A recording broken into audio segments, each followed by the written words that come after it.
All right, so I wanted to make this video that kind of overviews my thoughts on the topic of socialism and explain why I call myself a socialist. It's really just like talking about like surface level ideas, and I wanted to make this because people tend to make like these really academic and philosophical arguments for socialism, and I don't really understand why.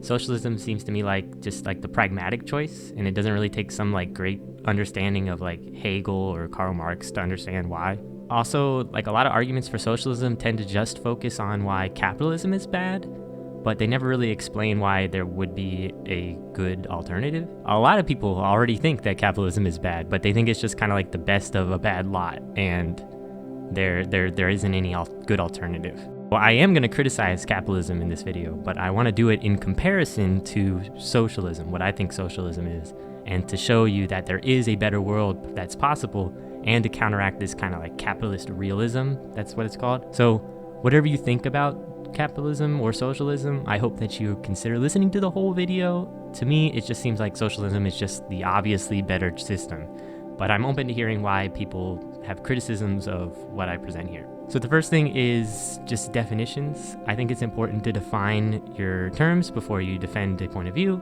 And I'm unfortunately going to use some words, 3 words specifically, that have been used and abused in a lot of different ways. So those are capitalism, socialism, and democracy. Socialism, in my view, is when a society has democratic control over the means of production and distribution. So really, in short, it's democracy applied to the economy. So it's important to define what I mean by democracy. In short, democracy is a form of decision-making in groups. It's a special form where everyone affected by the decision has a chance to voice their opinion. Those opinions are taken into consideration, and consent to the decision comes from all or a large majority of those people who are affected by that decision. So in other words, the decision-making power comes from the people who the decision is imposed upon. There are other ways to make decisions in groups. There's like a dictatorship where one person gets to make decisions and everyone else has to suffer the consequences. There is an oligarchy which is kind of similar, where it's like a small group of people and who make the decisions, everyone else has to deal with it. There's other forms of decision-making in groups. I'm going to be defining capitalism in a second, but I just want to say before I do that, if you think I'm defining these words wrong, then I don't really care. I don't think I'm defining these words in a way that's really like too obscure or different from like normal definitions. And I define them this way because I think that it helps illuminate some important differences between what socialists and capitalists want for the future. If you believe capitalism is just when there are markets and socialism is when the government does stuff, I think you're going to be kind of confused about like history and just why people do what they do. If you want me to define the capitalism and socialism in the way that like Karl Marx does or Lenin does, then I'm just not going to. I hope that even if you disagree with my definitions, you can suspend your disbelief until I've laid out my whole case. And the point is, I want that the kind of socialism that I'm talking about here. I think that most other socialists would agree with what I'm outlining here. So first, how does capitalism work? We want to apply this kind of group decision-making, this democracy, to the economy. So we want to know, what does that really mean? And that might be more clear if we explain how this works in capitalism. Capitalism has been defined in a lot of ways, but I think the best way to understand it is the way decisions are made in capitalism. In a capitalist firm or business, there is a hierarchy of decision-making. There's the person or people at the top, and then there are the people at the bottom. Decisions in a capitalist firm are made by the people at the top, and everyone at the bottom must deal with those decisions. Decisions like what the business produces, how much it produces, who gets hired, who gets fired, how much people get paid, where the firm is located, what is done with the profits, how many days people can take off, what time people need to be there, what time they can leave, what prices to charge, all those things. All those decisions, which affect everyone in the firm, are not made by the people at the bottom, but they are made by those at the top. Sometimes they are made by middlemen, but those middlemen's power ultimately derives from the people at the top of the hierarchy. So who are those people at the top of the hierarchy? They are not elected by the people who their decision impacts. They do not get their power from the consent of the people. No, they get their power because they have a large amount of wealth. They are given authority over others' lives because they own the business or things. They have the means of acquiring things that others need to survive. So in a lot of ways, this obviously doesn't sound like democracy. In fact, it sounds a lot more like a dictatorship or an oligarchy. One person or one unelected group of people get to make decisions, and everyone else in the group has to suffer the consequences. But let's be even more specific here. Who exactly makes these decisions in a capitalist firm? Well, today, running a business is pretty difficult. So although there are some individual leaders, there are often multiple people at the top of a business. Most frequently, there are boards of directors. One time when I was explaining how these boards of directors make up an unelected oligarchy in a firm, someone said, well, they are elected by the shareholders. And that was really funny to me for multiple reasons. First, that's not really true in a private firm. It's not actually required that the shareholders get to elect the board of directors. And so only really publicly traded firms are required to let shareholders elect boards of directors. A public firm, in case you don't know, is basically one that's traded on the stock market. Anyone can invest and own part of a public firm. A private firm is not traded on the stock market, and so it can be more selective about who can invest and who can own part of the firm. Second, for those firms where the boards of directors are chosen by shareholders, it is a very warped sense of democracy to believe that this is somehow a democratic election. Shareholders are those people who own stocks, which are also called shares, in a company. Most businesses operate on the principle of one share, one vote. So if someone owns 10 shares in a company, they get 10 votes on decision making. The obvious next question is, who owns shares? I'm going to warn you, the next section is going to have a lot of charts. It might be a little confusing. If it is, I hope that you can believe me when I say the conclusion that I'm going to make from these charts is that a very small group of people in each company make decisions for everyone else in the company. And often this small group of people is actually the same group across many corporations in the world. So here's our first chart. As you can see from the graph, the majority, 51% of stock is owned by 1% of the population. This is in the US. So in fact, the bottom 80% of the population, so the top 1% wealthiest people versus the bottom 80% people who have wealth, they only control about 3% of the stocks. So that's 80% of people in the US only own about 3% of stocks. That is not democratic at all. The top 1% get to make decisions for the rest of us simply because they can buy more stock. But that could just be the US's insane form of capitalism. So I have this document here to help us look at the rest of the world. So this is a little fact sheet that we're looking at. It's going to be hard to read, but I'll link it in the description.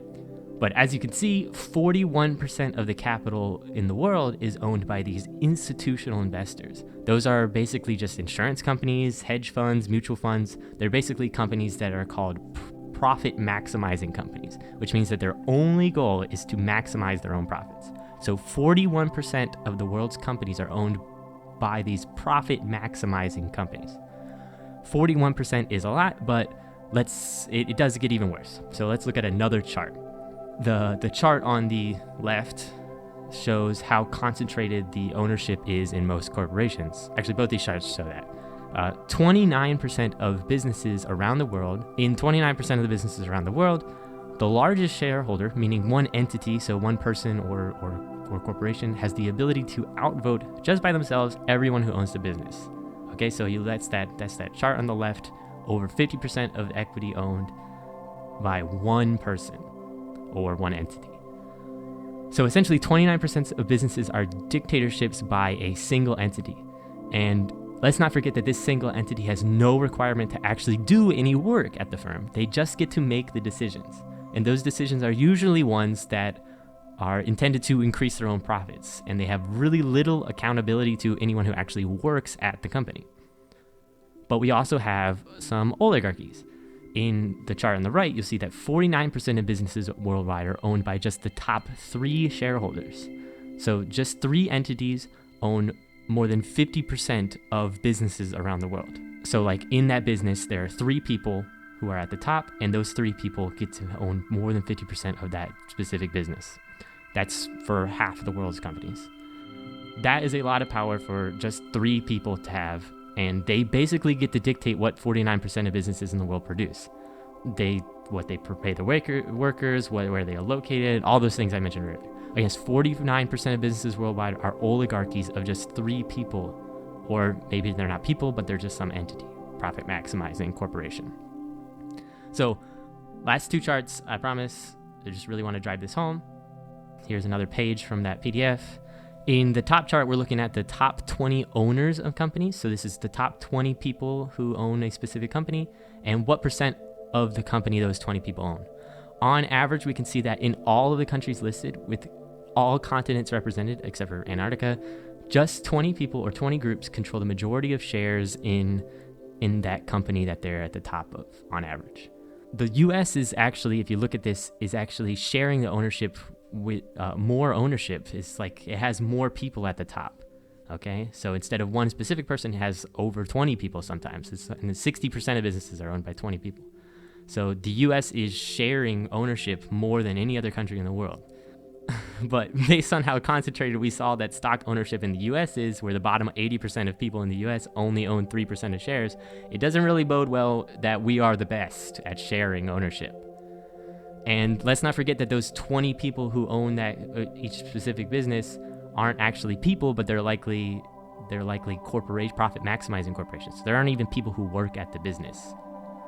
And we look at the bottom chart, it really shows who the largest investor in each company is. Worldwide, it is mostly just private corporations. And we also see some institutional investors. That's those, again, the same thing. They own quite a bit of the developed world's businesses. And another big portion is these strategic individuals, which are actually just one person. So a big proportion of the world's companies are owned by just a single person. So when we're thinking globally, let's consider that it's not always domestic owners who own these companies too. A large portion of companies in Africa, Asia, and South America are owned by people in Europe and the US. So it's worthwhile to keep this in mind when we talk about poverty in developing nations. These nations are developing for whom? It's estimated that $203 billion left Africa in 2017, while only $163 billion entered in investment. So it's kind of weird to say that Africa is considered poor when it produces $40 billion in revenue for foreign investors. So it's losing $40 billion every year. No wonder. So, summary, okay, that charts were kind of confusing. I know I might have explained them in a confusing way, but that's not the main point here. I just wanted to kind of prove a point. I have 2 points basically in this section, all right? So there's the philosophical point. Capitalist firms are bad because they allow individuals or a small group of individuals to dictate what the economy does. So these oligarchs get to make decisions that affect many people because they have a controlling stake in the businesses of the world. But then we also saw from these charts that single individuals or small groups own the world's businesses and get to make decisions that their workers and the rest of society have to deal with. So this is a undemocratic decision-making process, and it's kind of disturbing on its face and also has some predictable effects. And I think now it's important to outline what the alternative that socialism is offering, okay? So hopefully it will get less confusing from here. Socialism is a better democracy. What socialism actually means has a complex history, but again, I'm going to use socialism to describe basically applying democracy to the economy. So this pairs well with my definition of capitalism I used earlier, which was where a small group, usually called employers or boards of directors or shareholders or whatever, gets to make decisions for everyone else. So what socialism offers is an end to that kind of unequal power dynamic. Socialism is a situation where everyone who contributes their labor to a firm gets a say in how that business operates. This means that what the firm produces, how it distributes that product, what the working conditions are, how long people work each day, how much people are paid, who gets hired, who gets fired, all those things are made democratically by all those people involved. Those things that are normally decided by the oligarchs at the top in a capitalist firm are now up to a democratic vote by everyone in that firm. So it's surprising to some people to hear that these kinds of organizations already kind of exist in our capitalist economy. They are called worker co-ops. Oftentimes, these usually mean that each worker is given one share and therefore one vote in a business. But there are other ways that people do this. Scientific research into co-ops and other types of co-ops isn't that extensive, but lots of research indicates that workers in these organizations enjoy higher wages, more job security, and better working conditions. Worker co-ops are just a small slice of socialism within a larger capitalist-dominated economy.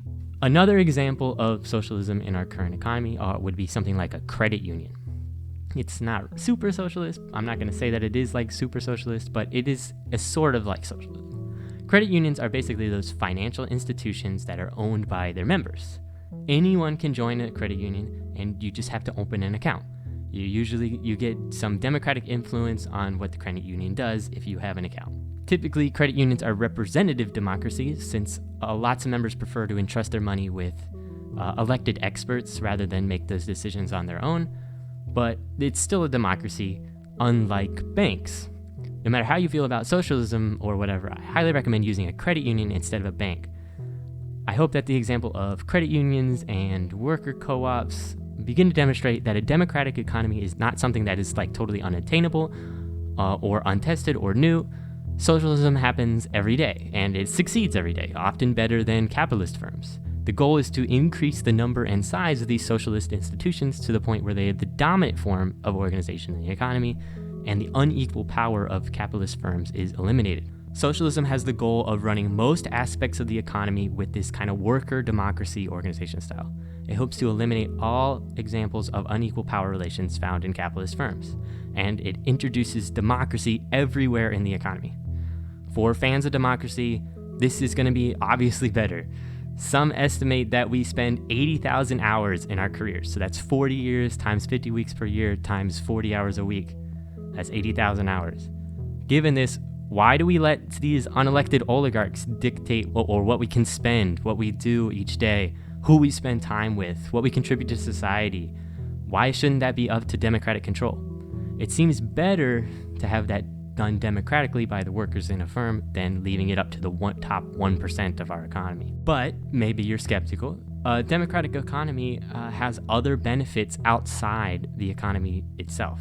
Consider the problem of money in politics. In the US especially, but around the world as well, some wealthy people are not happy with just being the oligarchs in their own business, but they want to have the power in the government as well. They contribute millions to political campaigns, they buy lobbyists, they create astroturf movements, or just simply bribe politicians straight up. Some of these moves are legal, some of them are illegal, and that depends on what country we're talking about and all these other things. Now imagine an economy where decisions about the profits of each business are done democratically.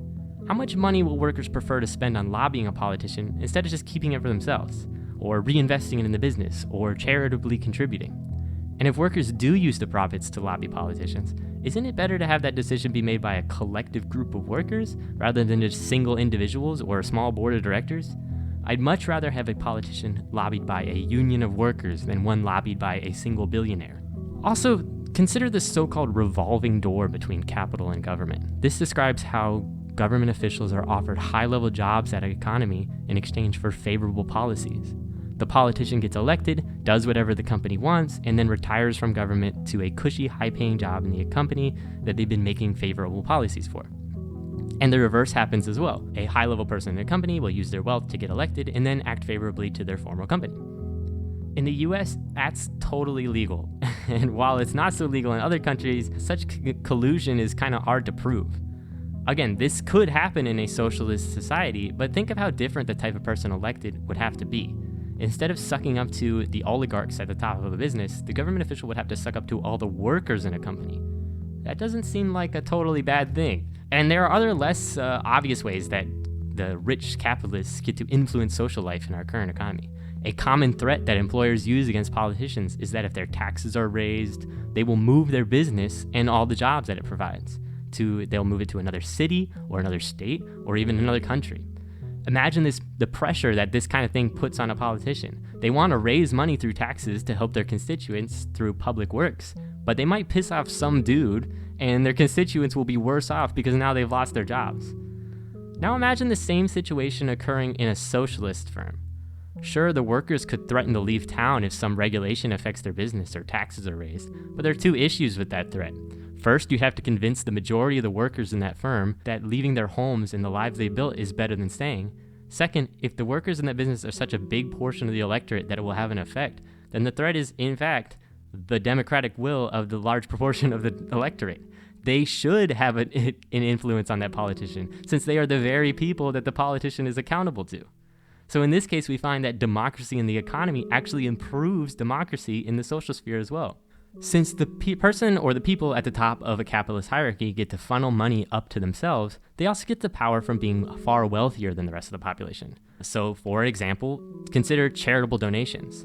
I will say I appreciate that there are many billionaires who are willing to donate large amounts of money to philanthropic organizations. I'm always suspicious of those actions because sometimes it seems like they're doing that just to lower their taxes or somehow create a cycle where they create even more money for themselves. But I'm sure there are a lot of rich people who will do it out of the goodness of their heart. The problem is, however, that there are a lot of problems one can throw their money at. So which problems get funded? Well, it's basically just the whim of the rich person. For example, diseases that affect poor people receive a lot less research funding than those that affect the rich, especially when looking globally. The wealthy get to decide what problems get solved, and the rest of us just have to deal with their decisions.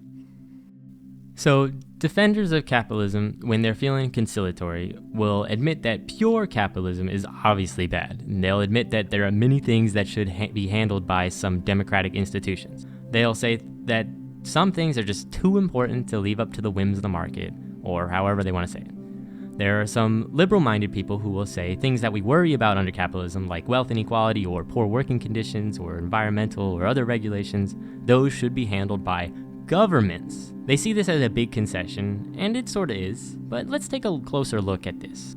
A democratic government, in my opinion, should be an organization that is empowered by the people to execute the people's will.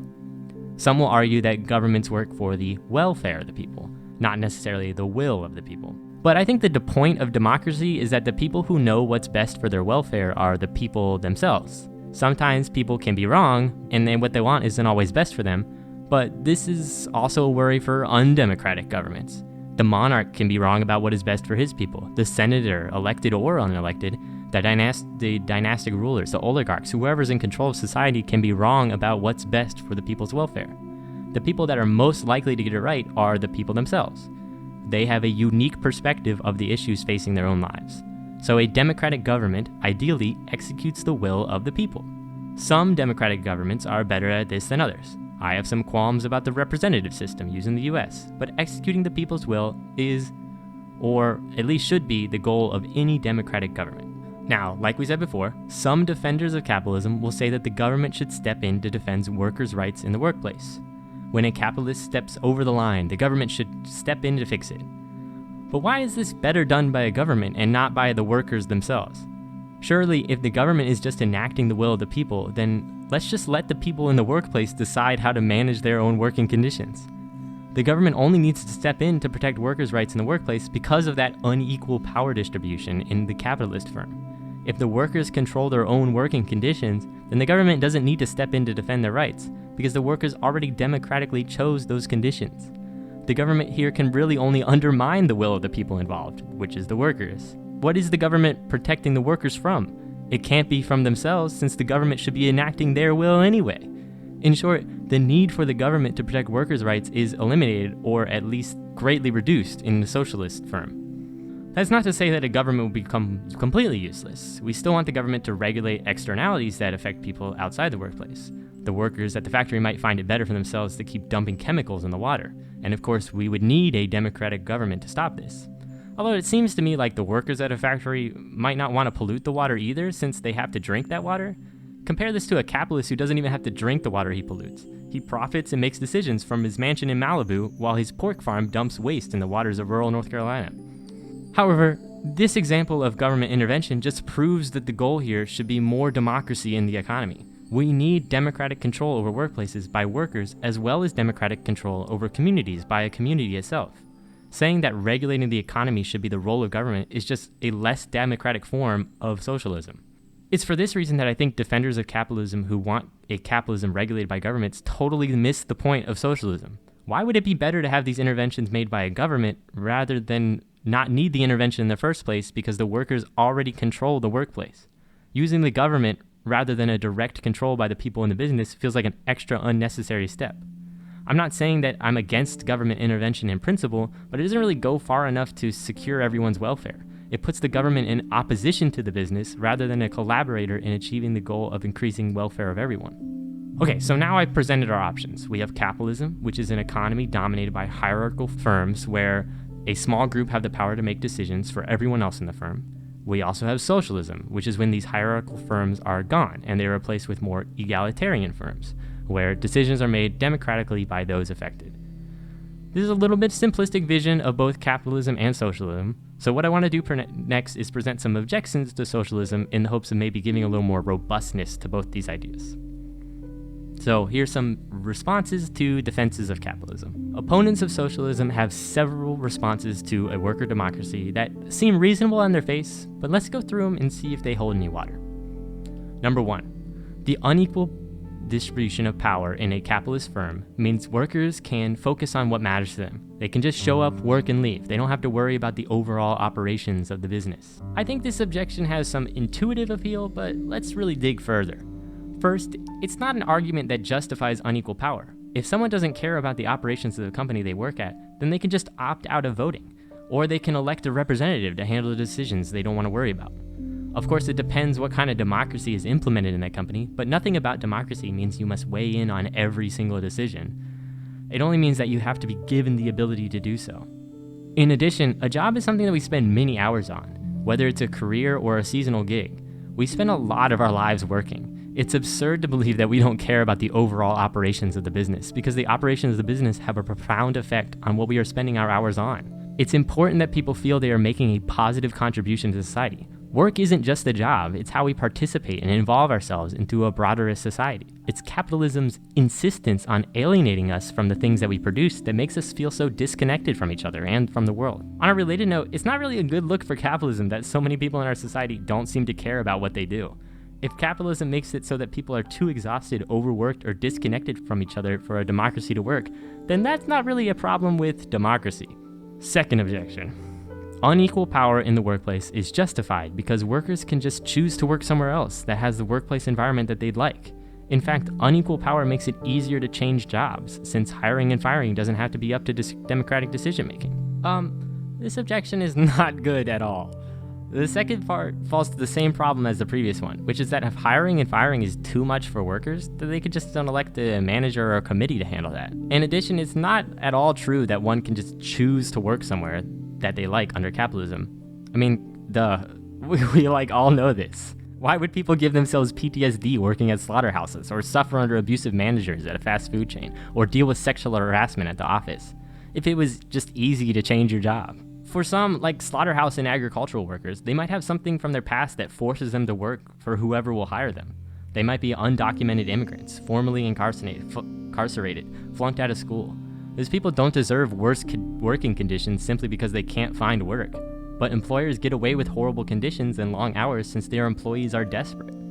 Because many of these workers are considered illegal or criminal, they have little incentive to complain to a government about their abuse, because they risk deportation or re-imprisonment. And for others who work at low-wage jobs in retail, food service, or similar, why do they deal with overwork, abuse from managers and customers, and poverty wages? For one, these people are typically only lacking credentials. They can be as intelligent, hardworking, and passionate as any other person, but they struggle to find work because they lack the degree or license or otherwise to find higher wage jobs. This doesn't mean they deserve the abuse and impoverishment they get. They deserve a healthy and safe workplace, just like everyone else. And while they could complain to the government, with what money are they going to litigate this? With what free time will they be able to document their abuse? How will they be able to know the correct process to follow? Governments, as they are now, are an inefficient method of battling out what workplace democracy could have already achieved. And for higher wage, white-collar jobs, people stay in these despite harassment, sexual abuse, or otherwise, toxic competitiveness, constant requests to work overtime. These people might have more options, but we have to consider their choices. They have invested their time and effort into a company, and now you're asking that they start over in a new company where there's no guarantee that the environment will be better, and they won't really know until they're already in it.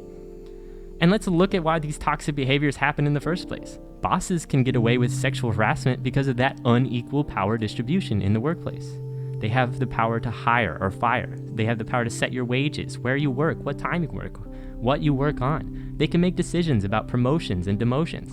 And power is corrupting. By allowing some to have power over others, we are begging for this kind of abuse. And this also points to why people can act so toxic in workplaces. They're trying to suck up to the king. Workers are placed in competition within the workplace as well as outside of it, even though they all should have the same goals. They all want the companies to succeed and to make a better life for themselves and their community, but instead they are placed in opposition. It's not really a surprise that this creates some kind of toxicity. And it's not really to say a democratic workplace would have no harassment or toxic relationships, but it does mean we aren't really fertilizing the soil that grows a non-toxic environment. And finally, there are teachers and healthcare workers and nonprofit workers and other caring professions. It's well known that these people, in the US especially, but also globally, are overworked, underpaid, and underappreciated. Why would someone work at a job like this? Well, for one reason, they are people who care.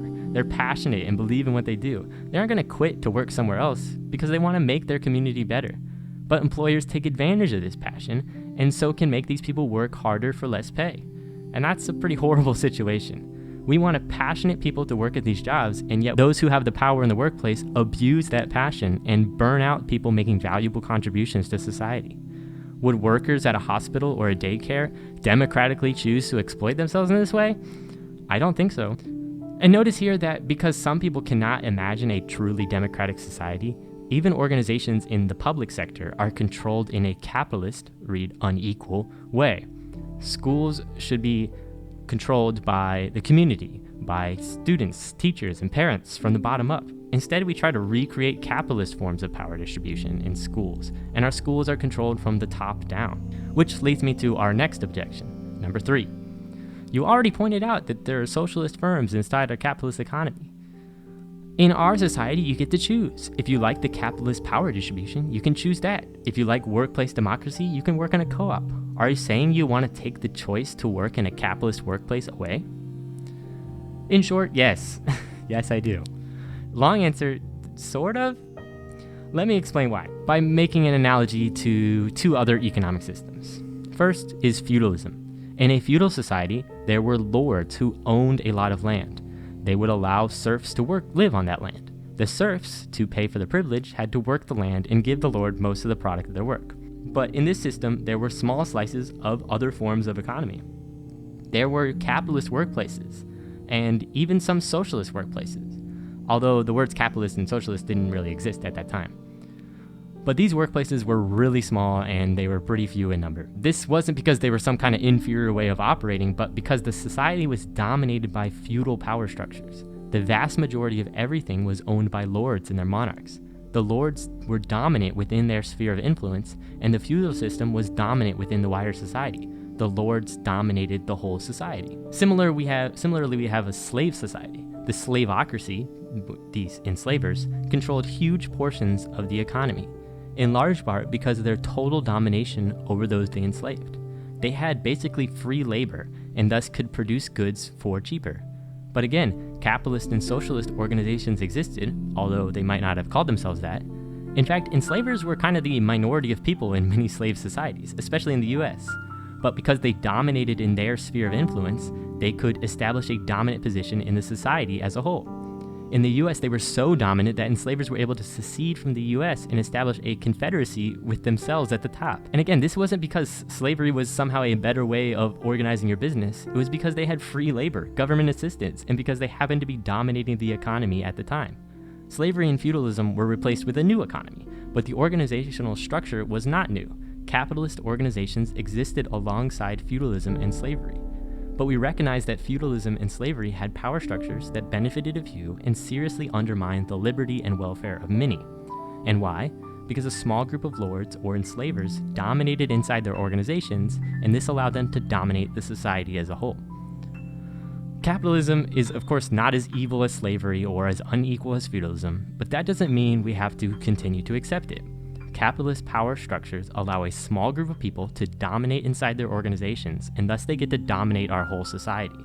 We've already gone over the ways that capitalists use their power over people's jobs, wages, and livelihoods to influence politicians, and we've discussed how unequal power structure allows for, and sometimes even encourages, harassment and domination over people at the bottom. I don't think this is a power structure that we should continue to perpetuate, but I am realistic about this goal. Eliminating capitalist power structures and instituting democracy in every workplace should be our goal, but I'm not under an illusion that this could happen overnight. Overthrowing feudalism and slavery has meant revolution and bloodshed, and that's not really something I look forward to. I think it's possible to phase out capitalism pretty quickly. In Germany, firms of a certain size must give their workers a 50% share of the vote in the board of directors. In some areas of Europe, an owner who wants to sell their company must first offer it to the workers. In Vietnam, the government assists citizens in creating worker co-ops. In Washington, D.C., landlords have to give their tenants the right to buy an apartment complex first. Unions are forming and fighting for more control over workplaces. These are ways we can begin that transition to socialism. They're not perfect, and they're much slower than I'd like, and there's no guarantee that a fight won't break out when capitalists see their power draining. But we have to be realistic about where we are. We can be revolutionary by building up dual power, meaning building the type of democratic power structure we would like to see right where we are. When we build up organizations that we would like to see, then we can make the transition away from capitalism easier, and we can also build the power to fight back when capitalists lash out. Revolution is not some kind of moment, but it takes time. Revolutions start long before history recognizes what happened. And after all this process, yes, I would like capitalist forms of organization to be made illegal. I don't think anyone should be able to make important decisions without some kind of democratic input. Workers should be free to choose many forms of democracy, but it has to be democracy. Fourth objection. Owners deserve the most power because they are the ones who took the biggest risk. They invested loads of money into the business. If they're the founder, they likely invested a lot of time and effort into their enterprise. Why shouldn't they reap the rewards of profit and power? This argument is actually really silly to me. It's really popular among defenders of capitalism. But my first reaction is just to say, tough toenails. I appreciate that this person put a lot of time and money and effort into their business, and I don't deny that they might deserve some extra rewards for this. But why does that mean they have control over other people? Why do they get to subvert democracy? If their effort was truly heroic, then it would be recognized by the democracy of workers. If it's so upsetting that their vision has to be put up to democratic vote when they bring other people on board, then they could just choose to do the whole enterprise by themselves. But if, alas, they must use other people to help them achieve their goal, then they're going to have to convince those other people that the goal is worth pursuing. And I admit it's possible that the entrepreneur will bring people on, and those people will have different vision for the company, and the founder's dream may be democratically overruled. I understand that it's somewhat sad for the founder, but when they were the sole worker at their business, they chose to bring people on. You don't get to force those people to do whatever you want just because you had a good idea. But I'm a little off track here. Not only did our entrepreneur have a good idea, but they took risks. Again, hopefully a democratic workplace recognizes that valiant effort and rewards you for your efforts. However, you do take on the risk that your coworkers won't recognize your effort, in which case you chose interesting people to take onto your business. I thought we were talking about taking risks here. Sometimes risks just don't work out. Another issue I take with this point is it makes our society sound a little bit like a casino. When you risk your life and limb and sometimes you lose, and then that means you run out of money and starve. But sometimes you win and you get to control a huge portion of our society. Why does that sound like a good system to people? Why would we want people who make extremely risky decisions and then get lucky as the rulers of our society? That sounds really unstable, and when those risks don't pay off, it's not just that individual entrepreneur who suffers. Society often foots the bill when businesses fail, especially important businesses like agriculture and communications and construction. And up to this point, I've been exceedingly charitable. As you recall, the vast majority of shares in the US and in the world are held by the wealthiest 10, 5, or 1% of people. These people spend millions of dollars on rocket ships and mansions and yachts. $1 million is a small loan to a billionaire. They aren't taking a risk when they buy stocks. They aren't worried that if they don't get a return on their investment, they'll lose their house or won't be able to afford food next week.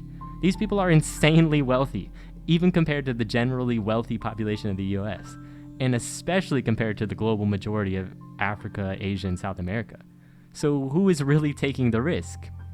Well, it's actually the people employed by those wealthy shareholders. It's the workers who are living paycheck to paycheck, not knowing if the CEO is going to say something stupid on Twitter and tank their company, not knowing if they're going to get laid off because they got pregnant. They're taking a risk by signing away many of their waking hours, as well as their physical bodies, to someone else for a wage that barely covers food for their children. Yes, it's the workers who take on the risk, not the investors. Because if you can't afford to save any money, you're not going to put what little you have into the casino of the stock market. Some wealthier workers do have retirement accounts or gain a small amount of interest from their bank, but it's not going to be enough for them to live on unless they get extraordinarily lucky. And this is really the main reason why I find this objection so absurd. Workers may not risk their money, but they risk their actual lives and livelihoods for the company. Even if you buy into this notion that taking risks means you deserve power over others, which I don't, this doesn't really justify the absurd unequal power distribution between the employer and employee. Workers put time, money, and effort into the business too, and a lot of time, they put way more into it than someone else who risks the equivalent of buying a coffee and then makes obscene profits. We could go further with this. Let me give you a taste of what I'm thinking. Who takes the risk when an oil company starts drilling offshore of your state or country? The oil company only risks its money. Everyone who lives on the coast risks their entire lives, their drinking supply, their source of food. Who takes the risk when an agribusiness sprays pesticides on their crops? How are they going to compensate all of humanity when all the swans die? Who takes the risk when a drug manufacturer pushes doctors to prescribe an addictive painkiller? Fines or even jail time don't make up for the fact that it was society who took the risk on letting them have the control of the health of its people. So no, it's not at all the case that the investors took the biggest risk. When investors make decisions, the workers and all of society are the ones who take on the risk. Objection 5.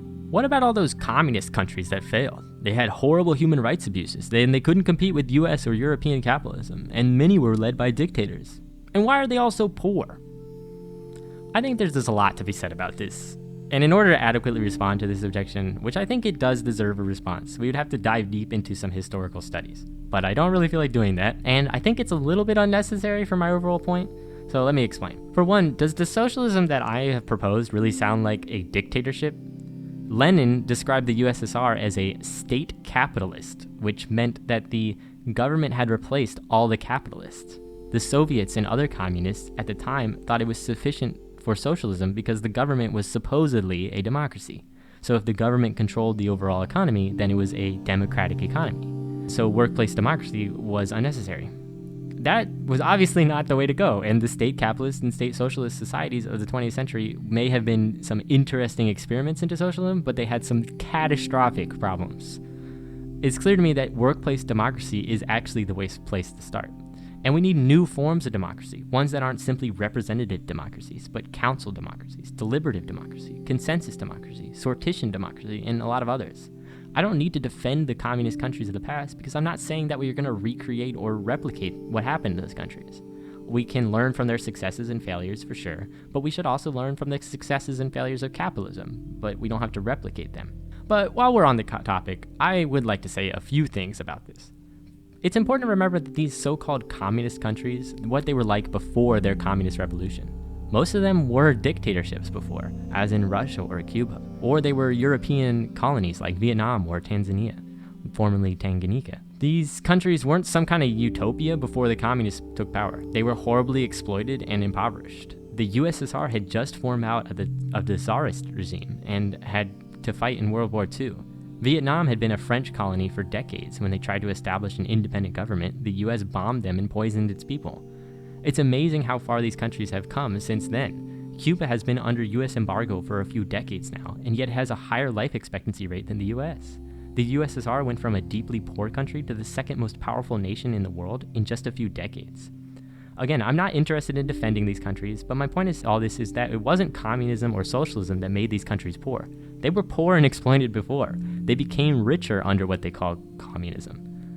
And it's not to ignore the capitalist countries fail and are poor too. Even in Europe and the US, capitalism has meant that some people can't afford to live and are exploited at their jobs, and the environment is being destroyed. The little democracy we have is constantly undermined by capitalism. I think it would be a losing battle for a defender of capitalism to argue that communist countries have killed or exploited more people than capitalism has. The domination of many by a few wealthy elites is the problem, and the solution is actual, for real this time, democracy in the economy. Not government intervention or government control, but democracy from below. Objection 6. Workers aren't informed enough to know what's best for their company. Are you really going to let some 16-year-old kid have the same power over the company as someone who has worked their way up after years? I think this is where the defenders of capitalism really show their bias. As I said before, democracy is justified by the fact that the people affected by a decision are in the best position to understand what goes into making that decision. People understand this in the democratic systems we already have now. You can study political science for years and understand the ins and outs of the government, but you still get the same vote as an 18-year-old kid who flunked out of high school. This is the radical equality of democracy. Sometimes people make stupid decisions, and sometimes the populace will want something impossible or something bad for them. But so would aristocrats, and aristocrats who aren't accountable to the people via democratic processes are even less apt to understand what people want. Monarchs were raised from an early age to understand the complexities of diplomacy, war, and controlling the population. But this doesn't mean that somehow they were the best people to make decisions about the direction of their nation. Democracy isn't perfect, and I'll admit that it can sometimes lead to bad outcomes. But that's true about other systems of decision-making as well.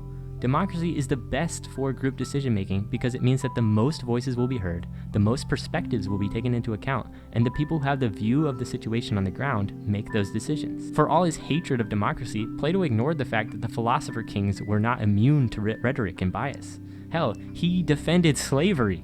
Likewise, it was the academics as well as ordinary people who fell for eugenics and Nazism. It was philosophers and priests who defended feudalism. I'm not proposing this as some kind of for-sure solution, but there are some ways to ensure that someone who started working at the firm doesn't come in and just start changing everything immediately. Some co-ops require workers to have been employed there for a few months or a year before they get voting rights. And again, maybe representative democracy is the right move for some more complicated businesses.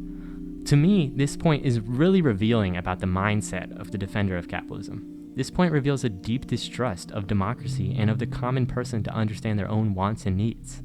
If you don't think people can make big decisions about their workplace, why do you trust them to make decisions in the political sphere? This isn't an argument against socialism, this is an argument against democracy in general. Workers aren't just going to vote for higher and higher wages until the company crashes. They want the company to succeed because they are the owners of that company. Instead of opposed to the interests of the owners, those interests become one and the same. And I admit there are other objections that one can make, but I hope these responses have made a few things clear. Socialism is about democracy and egalitarian decision-making.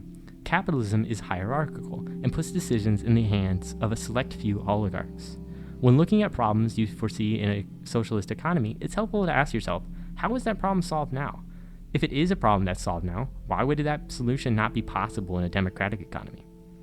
If it's not a problem that is solved now, then why are you asking socialism to solve it? Socialism is not a perfect utopia. It's simply a way of organizing society so that everyone has a say in important decisions. But there is still more to socialism, as we will see. What about markets? I'll be honest, throughout this essay, I have been avoiding a few things. For one, I have said nothing at all about markets. By markets, I mean that sphere of the economy where things are bought and sold. In fact, based on what I've said, you might get the impression that I want something called market socialism, which is essentially the idea that we democratize each workplace and then stop there. Market socialism says make each workplace a democracy, but continue to have these democratic companies compete against each other in the market. Some would argue that this isn't really socialism, and that'll make more sense as we dive deeper. But I think market socialism isn't really a bad name for this system. In addition, I'm not totally against market socialism. It introduces a lot more democracy into the economy, and it helps preserve a lot of what people like about capitalism. It seems like a good compromise. I think a market socialist society would be much better than capitalism. However, markets do have their problems. For one, market competition produces winners and losers. The winners in this case will grow their wealth and thus their influence. They can shut down smaller firms, influence governments more, and have greater and greater control over the economy.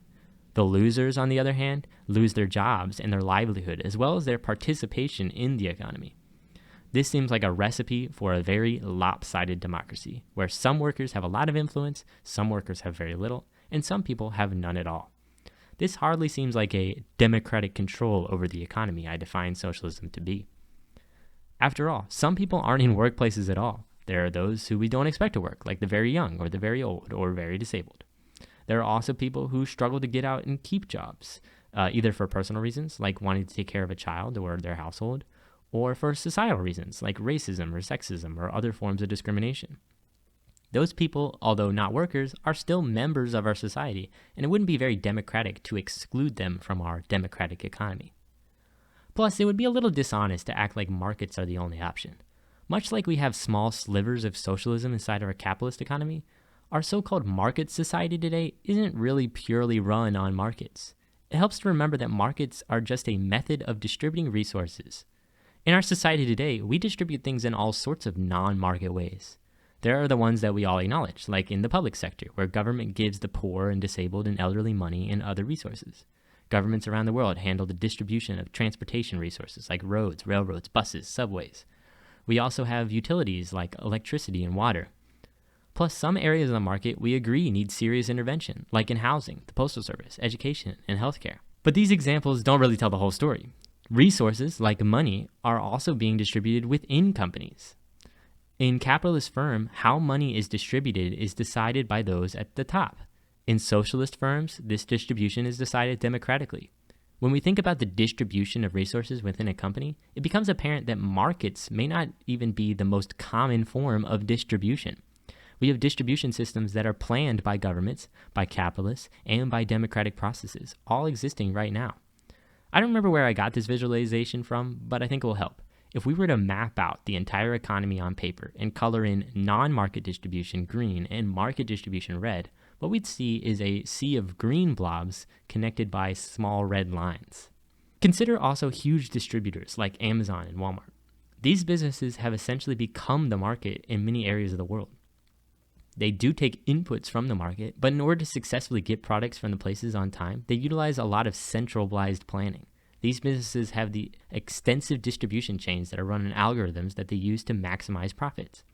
Imagine if these algorithms were adjusted to maximize worker satisfaction or to ensure underserved communities have access to resources they need, or any other positive effect.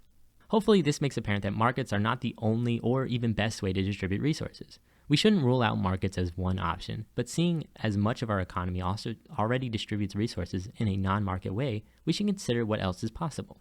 More problems with markets. Let's look at the arguments people use to defend markets. This will help us see what's wrong with them and to understand our alternatives a little better. Number 1. Markets are just people freely exercising their right to exchange their resources for other things. If you have something people want, they can buy it. If someone else has something you want, you can buy it.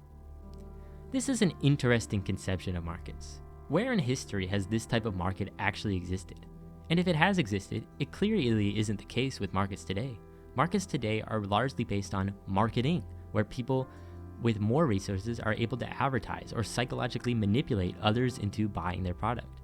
And for all this talk about free exchange, markets sure seem to undermine freedom quite a bit. Is it really free exchange when you have something I need to live and you already have more than you need? It's a really strange conception of freedom when some wealthy people can withhold things people need to live while others are forced to satisfy the wealthy's wants and whims. One group in this situation hardly seems free. The poor may have the same rights as the rich, but without the means to exercise those rights, it hardly seems like freedom or liberty. Number 2, markets distribute fairly according to value in society. If more people want your thing, you deserve more. I think there is some substance to this argument. In addition to encouraging people to contribute valuable things and ideas to society, I think it's intrinsically good to reward people for doing good things. But maybe you already see where I'm going with this. For one, that's not how the real world works. People contribute valuable things to our society all the time with little or no reward. In addition to the obvious case of volunteer work, especially in charities, there's also housework. Many people, typically women, spend hours doing difficult work of maintaining their household while raising children. Both of these are extremely valuable to society, and yet people who put in the most effort and have the most difficulty, single mothers, are barely compensated at all. Their labor is free as far as the market is concerned, and yet they perform the most important function in our society, raising the next generation. And while we're on the topic of undervaluing women, occupations predominantly done by women also tend to be paid less. Can you argue that jobs in nursing, education, and similar are somehow less valuable than jobs dominated by men? And we can keep going here. Are bankers and stock market manipulators who make money simply by moving it from place to place really more valuable than the people who build our houses and feed our families? Of course, in our market socialist world, the stock market would look completely different or not exist at all, since shares in a business would only be owned by the workers. But I don't think this detracts from the criticism of the market. And here's one more. It seems totally backwards to me. Some people will pay to do valuable things for society. I'm not talking about people who pay charities for the opportunity to volunteer overseas or whatever. I'm also talking about the very valuable task of educating yourself. People pay thousands of dollars to go to universities, colleges, and other places of learning. And of course, the students are getting something very important out of this education. But they're also doing something good for society. An educated populace is a very valuable thing. and more people that are knowledgeable and informed, the better off we all are. So by attending a school or university, students are doing something extremely valuable to society, and yet so many of them are paying for that. I understand why people see this as reasonable, but it seems totally backwards to me personally. On a different note, my initial reaction to this argument was just kind of like, okay, you contribute something valuable to society. I think you should be rewarded. I think a democratic economy would also likely recognize your valuable contribution and reward you. But this reward doesn't have to equate to the ability to dominate the economy. You deserve a reward, not the power to control others. You can be rewarded with a free bike or a voucher for a year's supply of professionally cooked meals, or maybe just an extra $10,000. It depends how our socialist society works. I mean, this kind of works already for many ideas. If you work for a company, a lot of time you agree that any patented ideas created while working there belong to the company. In return, you get some kind of small reward for each patent you provide to the company. Or in some companies, it's just expected that workers will innovate new processes and ideas for no reward at all. You don't get to keep collecting the profits from the idea in perpetuity, but the company does. Workers have ideas that they give to their employers all the time, and they don't insist on reaping the rewards forever. Value should be rewarded, but there's no reason why those rewards can't be distributed via a democratic process.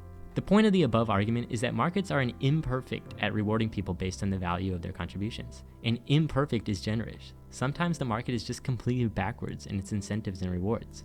A democratic economy won't be perfect either, and will reward some people who had bad ideas or underestimate the importance of some good ideas. But certainly a democratic economy would be better at rewarding things that actually align with our social values, while also not undermining everyone else's rights. Number 3. Markets distribute resources to where they are most wanted. If someone is willing to pay more, that means they want that thing more than others. Thus, markets ensure that the people who want something have most priority over people who don't want it as bad. I think this is just totally wrong.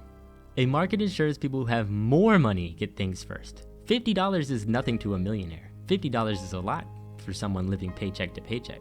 A poor person might want to or need to fill up their car far more than the rich person, but a rich person might be willing to spend $50 for gas while the poor person can only spend $40. Then the rich person gets priority. We've already seen that a rich person isn't necessarily richer because they worked harder or contributed more value to society, so it's not likely that they somehow deserve priority over the poor person. I think it would be a seriously warped way to see the world. I think this point is just obviously incorrect. Rich people buy and throw away things that poor people want all the time. In the US, we waste tons of food while people in other countries starve. The rich use up all the water during drought for their lawns, while Flint, Michigan can't even drink theirs. Objection 4. Markets encourage people to act in others' interests in order to get what they want. You need to do something people want in order to get things that you want. This point is very similar to the other 3 above. It has some merit. Markets ask people to do work that benefits others in pursuit of their own self-interests, but it ignores so much. First of all, there are other ways to motivate people to work in the interest of their community. For one, the interest of individuals and their community are not really at odds. What benefits the community also benefits people in the community. It's like already in people's self-interest to work for the benefit of others, and the market has really little to do with it. Also, think about all the work we talked about earlier where people were not rewarded based on their valuable contributions. People are motivated to fix and clean their house, raise children, educate others, take care of the disabled and elderly, all at a cost to themselves. Volunteer work is also popular. People who do these things are not usually motivated by market forces. They can be, for sure, but that's not the norm. Sure, some people are selfish, but is that really a trait that we want to be encouraging and rewarding? The second part of this is that the market doesn't always encourage positive actions. In fact, it often does the opposite. Encouraging selfishness is one thing, but there's other adverse effects of markets. For example, the market encourages people to withhold valuable resources. We see artificial scarcity around us all the day. Planned obsolescence, storing or dumping surplus, producing less than one is able to, etc., are all ways that companies today create scarcity when there could be abundance. This is most obvious when it comes to information. Information today is basically free to copy and share. But instead of sharing freely, businesses, universities, and governments spend millions of dollars making it difficult to access. Yes, companies spend money to make something that would be free cost money. COVID vaccines are a recent example. Instead of allowing manufacturers around the world to produce vaccines, companies would prefer to keep their knowledge secret so that they can be one of the sole providers and keep making exorbitant profits. but it would cost nothing to share this information. It only means that the company couldn't be as profitable as it is already. So this profit motive means that people are encouraged to make society worse. On a related note, markets don't really encourage people to work for the benefit of society. They encourage people to work for the benefit of people who own things, the people with money. If you work for someone who has nothing to give, then you're doing charity, not engaging in the market. Something could be really beneficial to society, like building houses for the homeless, but if nobody is willing or able to fess up the capital, then the market is going to discourage doing that thing. Let's talk about the most damning part of markets, which are externalities. Externalities are when a person does an action that impacts others, but that impact isn't really reflected in the cost to the person. For example, if you grow a tree in your yard, it might seem like that's a problem between you and your tree. But that tree might block the sun from your neighbor's yard, or the leaves from the tree might fall in their yard, so they have to clean them up. A process that seemed like it was just about you and your own land ended up having an impact on your neighbor. Externalities can be positive or negative. Maybe your neighbor likes the shade that they get from the tree, or maybe they're tired of raking up leaves. Here's how this relates to markets. In a market economy, businesses are encouraged to reduce costs as much as possible in order to compete with other businesses. This encourages businesses not only to keep secrets to making their production process more efficient, like we just discussed, but encourages business to ignore externalities. If a business can get away with dumping chemicals in the water rather than properly processing the toxins, they will choose that since it costs money to produce chemicals, but it's free to pollute the river. Of course, we discussed this earlier.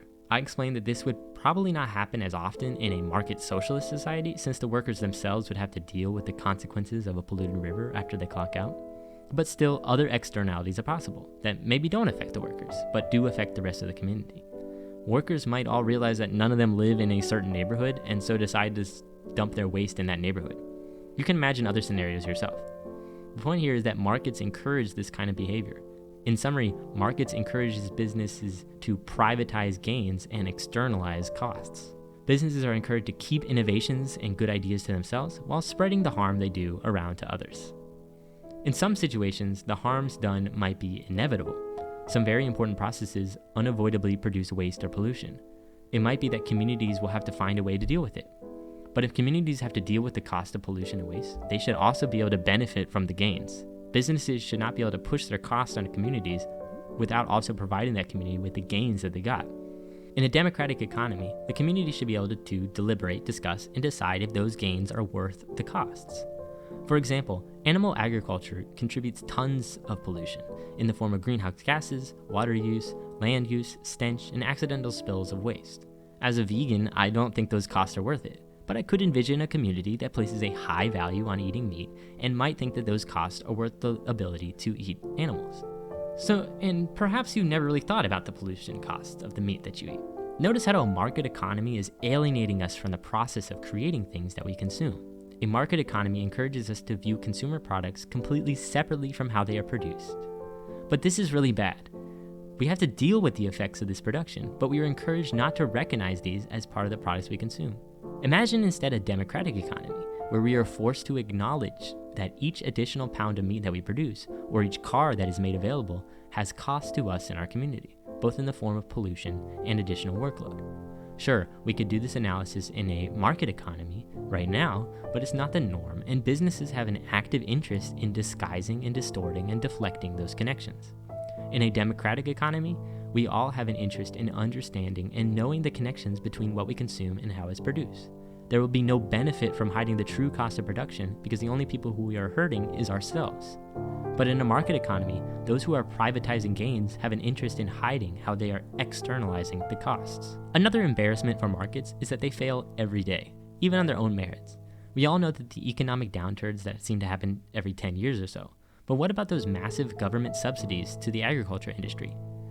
Every government offers its agriculture industry subsidies, totaling around $540 billion each year, $300 billion of which is just to ask farmers not to raise prices. As a vegan, this is especially annoying because most of those subsidies go to the animal agriculture industry. This means that my tax dollars are going towards enriching some industrial agribusinesses who profit from torturing animals. But my veganism is beside the point. The point is, do you think food would be so cheap if it weren't subsidized? Certainly, vegan food would be cheaper than animal products if we really took into account the full cost of those products, but without these subsidies, agribusinesses would charge more. so that they can make more profits. And then not everyone will be able to afford food. So I'm not actually calling for an end to subsidies. Of course, I think they should be invested in fruits and vegetables and small farmers and efficient agricultural businesses. In a democratic economy, where we are all forced to acknowledge the complete cost of animal agriculture, I think I could convince people of my side, but that's for the future. However, these subsidies show that the market isn't capable of handling the most basic of our needs: food. The agriculture industry requires massive intervention from the government, but because we don't live in a democratic economy, our government is beholden to the whims of the rich, the giant animal agribusinesses that have more sway. So agribusinesses decide where subsidies go, rather than through the democratic decision-making of the workers and consumers. And agriculture isn't the only industry with massive government intervention. Our governments also understand that markets don't work for many of the things we produce, like housing, transportation, education, package delivery. The difference I'm proposing is that we make it more democratic. We find ways to make our government beholden to all its citizens, not to the richest in a market. A democratic society that pairs well to our democratic economy. So what does this democratic economy look like? Someone could acknowledge these problems with markets, but then reasonably say, well, if there's no better alternative, then we're just going to have to accept that the imperfections of the market exist. So now my task is to propose that there is some reasonable alternative that can do what markets do well and improve on what they don't. Unfortunately, I don't really feel confident that I know enough to propose a complete idea of a democratic economy. I'm also not going to say, oh, I don't want to make claims about what a socialist society looks like because that would be too utopian. I think that's kind of silly. How are we supposed to know if something better is possible if no one's going to explain what the something better even looks like? But I'm only proposing these ideas that follow as ideas, not the one correct way that everything must work. I want this society to be democratic, which means that we should have discussions about how we want society to look. And I'm not interested in imposing my ideas on others, but in convincing others to side with me in this democratic process. One way we could start is to look at ideas that are already existing today. I mentioned credit unions earlier. Credit unions are not worker co-ops, but consumer or member co-ops. This means they are controlled by the people who use the credit union. Everyone who has a savings account is a part of the democracy. The credit unions aren't unique in this. In my state of North Carolina, we have the grocery chain Weaver Street Market, which is a consumer worker co-op. For something like $30 a month, which is a little expensive, I know, you can become a member of the co-op and have voting power. You also get some benefits like discounts on certain goods. This worker-consumer democracy model is kind of a good start. Consumers get to have a say in what the store provides, and workers have a say in the conditions they work in. In credit unions, account holders get this democratic say in how their money is invested, where the profits from those investments go, and many other aspects of the business. There's a link in the description about other types of co-ops. Co-ops of all sorts, from worker co-ops to consumer co-ops to joint worker-consumer co-ops, not only provide a potential way forward, but also provide a more democratic economy. They prove that it is possible right now and today. One aspect of co-ops that we likely want to replicate in our broader economy is the principle of cooperation between co-ops. They achieve this usually through co-op federations, like the U.S. Federation of Worker Co-ops, the USFWC, or the Canadian Worker Co-op Federation, the CWCF, the National Co-op Grocers, and many others around the world. These are meant to be some democratic institutions that facilitate cooperation between different co-ops within an industry or a geographical area or just in general. Co-ops see this type of cooperation as very important in creating a cooperative ecosystem. This might point us in a certain direction. One idea is that all the co-ops in a federation have a vested interest in each other's success, and they also want to provide resources to their members. Federation members might democratically create general rules that all the co-ops must follow, like non-discrimination laws that they must give a certain amount to charity. They might even have a rule of no competition, where co-ops must agree to work in different markets in order to receive the benefits of the federation. Benefits might include mutual aid during times of economic downturn, discounted or even free goods, and professional training or education. This would be very exciting for industries that are becoming obsolete, because federations might provide the promise of employment at another co-op within the federation after the obsolete co-op has been phased out. These ideas of mutual aid, sharing education, cooperation, and guaranteed employment are things that markets are not really great at, but democratic institutions could excel at. And this is totally doable. In fact, it sometimes also already happens today in non-democratic firms. Corporations who own many different brands like Kellogg's or Nestle often encourage their brands to target different markets. They share knowledge across different subsidiaries, and when one subsidiary is shut down, workers are sometimes transferred to work in a different part of the corporation. And why not? It saves them tons of money to coordinate in this way. If a hierarchical corporation can do this, then think about how much more possible this is in a democratic federation. Plus, this sharing of workers across different co-ops means that people don't have to burn themselves out at just one job. You could work in a food service for 1 month, education the next, and science the next. This could also ensure that the most difficult work is shared evenly. If people hate working at the poop shoveling co-op, this work can be shared across the federation so that no one is forced to shovel poop their whole lives. What about non-workers? But federations of co-ops aren't the whole story here. We have still barely touched on what to do about the people who are not workers. We want everyone in the community to be able to contribute to the conversation, even those who aren't members of co-ops. The solution is actually already in front of us: democracy in the sphere of social life. I've already discussed that I believe schools should be democratically run by the teachers, parents, and students. I also mentioned that some businesses should be worker and consumer co-ops. I think neighborhoods, municipalities, counties, etc. can and should create federations of their own that democratically protect the interest of their residents. These federations can work with or overtop the co-op federations to guarantee resources, jobs, or other wants and needs to residents. For example, a city's residents realize that they want cell phones. In our socialist society, they have two real options. One, they could start the factory themselves and start producing the phones. The information and resources needed to build and start this factory would be provided by the federations that the city belongs to. These resources are provided either simply because that's how the federation operates, or in exchange for some surplus phones the city creates. This is good for the federation because then it can provide phones for other people in other cities. The other option available to the citizens of the city is to ask the Federation for phones produced in another city. The Federation would be willing to provide these phones either because that's just the rules set up in the Federation, or because the city offers to provide some other resource. Now here, we do seem dangerously close to simply just a market system where things are being exchanged for other things. But there's no competition here. If the Federation already has excess phones being produced somewhere else, it can freely provide those to the city. It can coordinate production between cities rather than having overlapping production of the same goods competing in a market. It can determine when we are producing too much or too little of a good. It can allow for the sharing of technologies and efficiencies.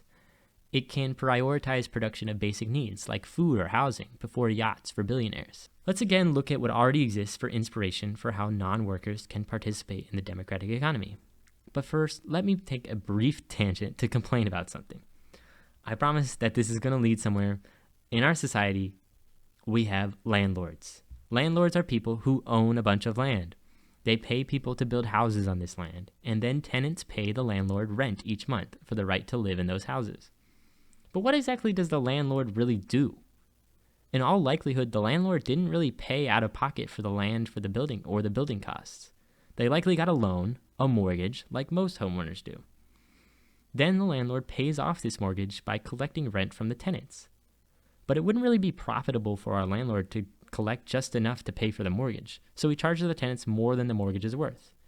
This landlord is kind, so he wants to make sure the apartments he rents are well maintained, so he also collects a little extra in rent, and he pays some people to handle maintenance. Okay, now let's stop for a moment and ask a very important question. What exactly does our landlord do? Like, what is his job? What value is he adding? The landlord didn't build the housing, he paid someone else to do it. And where did the money to pay the builders come from? Well, initially from a loan from the bank, but then the landlord pays off the loan by collecting money from the tenants. So ultimately the tenants paid to build the houses. The landlord didn't maintain the apartments, he pays someone else to do that. Many corporate landlords don't even manage their own leasing arrangements, they just pay some middle manager to do that. And where does the money to pay those middle managers come from? Well, it comes from the rent that the landlord collects from the tenants. So again, what does our landlord do? It kind of just seems like he's a dude who collects money from people and then spends it on the things he thinks those people want, while taking a little bit extra for himself. And somehow landlords make a ton of money off of this?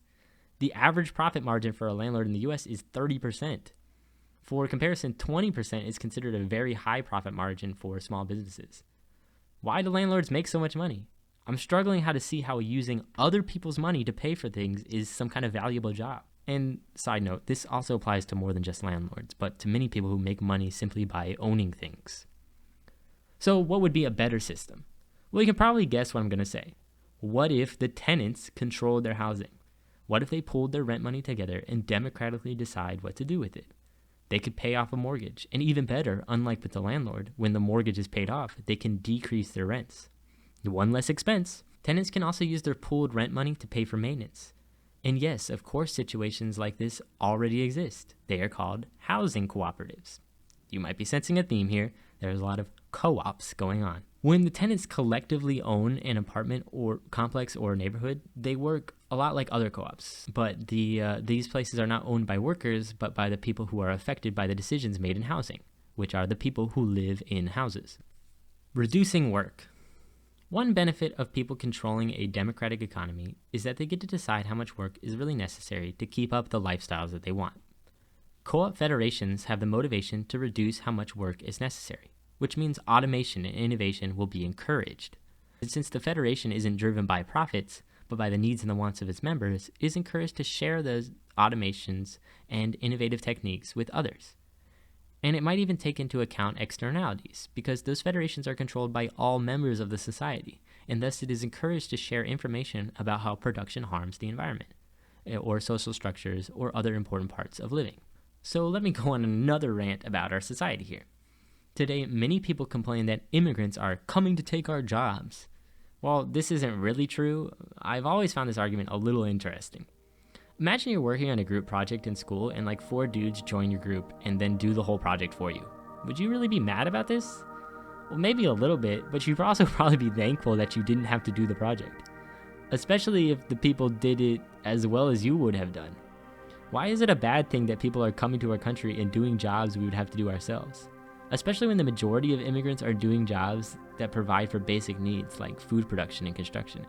It's not like they're producing just enough to provide for themselves. They're producing food and housing for everyone. It seems to me like people doing our jobs just means that we get more free time. But of course, I know why this is actually a problem if people were taking the jobs. In our capitalist society, being unemployed means you can't afford to live. But let's be real here. This isn't a problem with immigration, but it's a problem with markets, artificial scarcity, and capitalist hierarchy. This is a problem of coordination. More people working should mean that we share the work more equally. Isn't it weird that so many people are unemployed and want to work while other people are feeling overworked? No one should be working 3 jobs while other people are unemployed. That's absurd.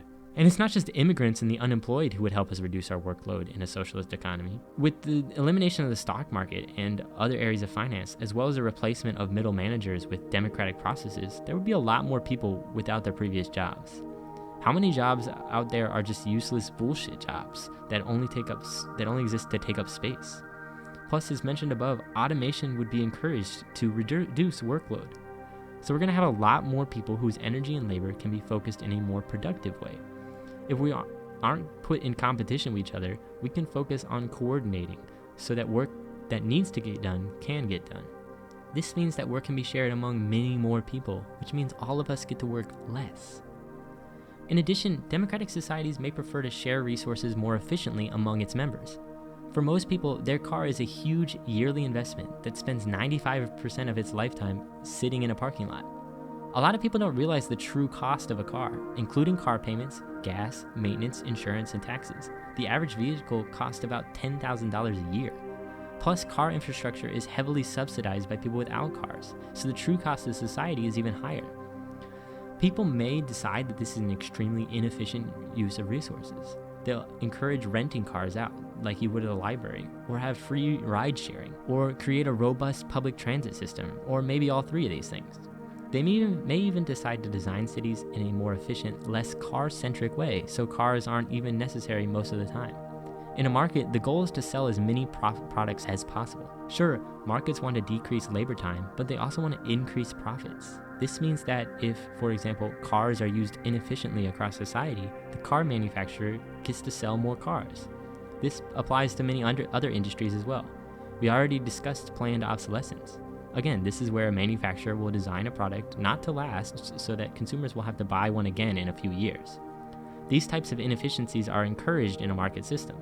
But in a socialist system like the one I'm proposing, making products that last, sharing resources between individuals, and increasing automation is encouraged because that means less work for society as a whole. Perhaps we can have whole libraries of things that people can check out. Yeah, that's right, we already have the technology and the ability to share things like this today. Many libraries allow for renting out more than just books. There are tool libraries for those tools that collect dust in your garage, tech libraries that you can check out devices you only need temporarily, instrument libraries for musicians, clothes libraries, which might be a little gross for some people, but for people who want to change their style frequently without spending a ton of money, that can actually be pretty helpful.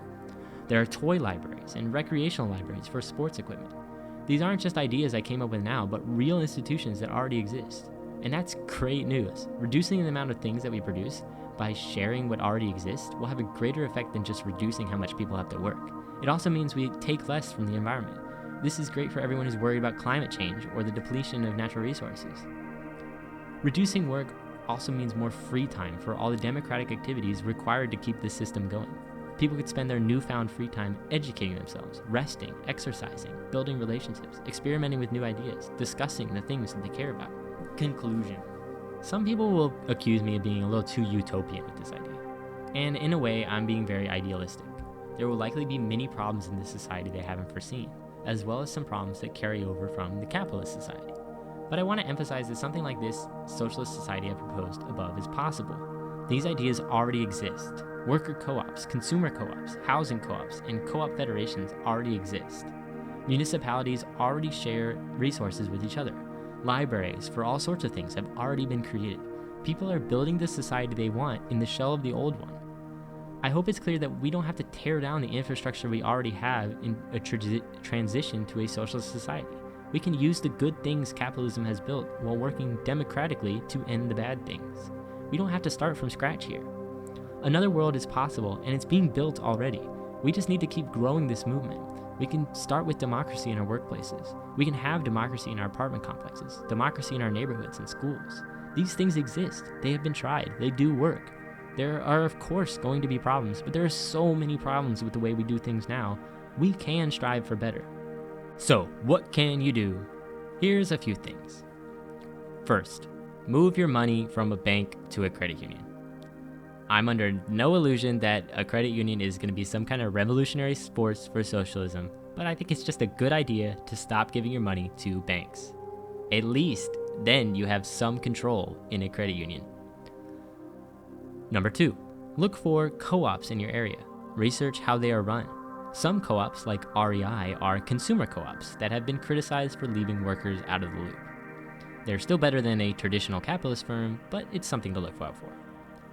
There are also ESOPs, which is short for Employee Stock Ownership Plans, which mean that employees own stock, but they don't guarantee democratic ownership by the employees. Be sure to investigate these different ideas. Do they encourage democracy, or are they just a nicer version of the old hierarchies? Number 3, buy from worker-controlled businesses. There are many of them. Some are online, some are brick and mortar. You'll be surprised what already exists. If you're looking for a job, consider working at a co-op. If you're entrepreneurial, consider creating a co-op instead of a traditional hierarchical business. You'll benefit from having multiple people helping you who are as passionate as you are. Number 4, learn about co-ops and federations. There's so much more here that I didn't discuss because I wasn't really confident enough to talk about it. Democracy at Work is a great organization that puts out resources about socialism and worker co-ops and has criticisms of capitalism. The Democratic Socialist of America, DSA, have resources on how to organize tenants unions and fight back against your landlord. The podcast Seriously Wrong, that's SRSLY Wrong, has a series about what they call library socialism. One criticism of co-ops is that many tend to not to advocate politically, which is something that we're going to need if we want to make a more democratic economy. Number 5, learn more about socialism and socialist movements. We can learn from the mistakes and the successes of the past. We can learn about the Black Panther Party, Cuba's revolution, the USSR economy, Vietnam, Students for a Democratic Society, the Student Nonviolent Coordinating Committee, all of those. Angela Davis, C.L.R. James, Walter Rodney, W.E.B. Du Bois, and others had criticisms of capitalism and socialism. The Catholic Workers, which were founded by Dorothy Day, take a religious angle on socialism. The Rosa Luxemburg has writings that criticize this co-op style of communism that I've proposed. There are so many resources out there about socialism. Don't treat it like a boogeyman that capitalists want you to believe it is, but educate yourself and learn why these movements failed or succeeded. Number 6, learn more about democracy. The first past the post voting system is just one flawed way to do democracy. Democracy doesn't mean representative democracy. There's consensus, sortition, liquid, and so many more forms of democracy. The Zapatistas in Mexico have a robust consensus democracy system. Rojava in northern Syria is experimenting with direct democracy, and so many other places are implementing new forms of democracy. John Dewey was a great philosopher on democracy, but he wasn't the only one. David Graeber has written some wonderful books, including The Democracy Project, where he explores different democratic processes used in the Occupy Wall Street movement. It's helpful to learn how these different ways of doing things, because different places and people might benefit from different forms of democracy. Number 7, talk to people about what you've learned. Talk to people about your ideas for a future society. More and more people today are recognizing how capitalism and markets are failing them, but they don't know if there's an alternative. Let them know that there is. The alternative is democracy everywhere.